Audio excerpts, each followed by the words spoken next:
En rapport avec ce lundi de Pâques, l'on s'arrête, si vous le voulez bien sûr, l'allocution pascale du pape. Le souverain pontife a insisté sur les conflits armés et la crise du coronavirus. Janis Ondongema, dans l'esprit du message papal qui précède la bénédiction Urbi et Orbi.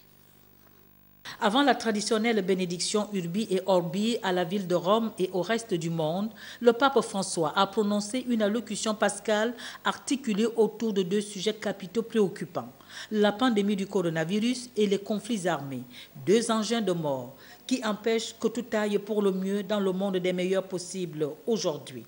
La pandémie fauche encore la vie avec une telle virulence. Les crises sociales et économiques sont très lourdes, en particulier pour les pauvres. Les conflits armés ne cessent pas et les arsenaux militaires se renforcent. C'est scandaleux, a fustigé le pape François, appelant ainsi à faire cesser le fracas des armes en Birmanie, théâtre d'un coup d'État et de manifestations durement réprimées dans le sang par les militaires. Idem pour la Syrie, le Yémen, le Ukraine, les violences internes et les actes de barbarie du terrorisme international au Sahel, en Libye, au Nigeria, en Centrafrique, en Somalie, en Éthiopie et bien dit, sont une illustration parfaite du monde inhumain et chaotique dans lequel nous vivons.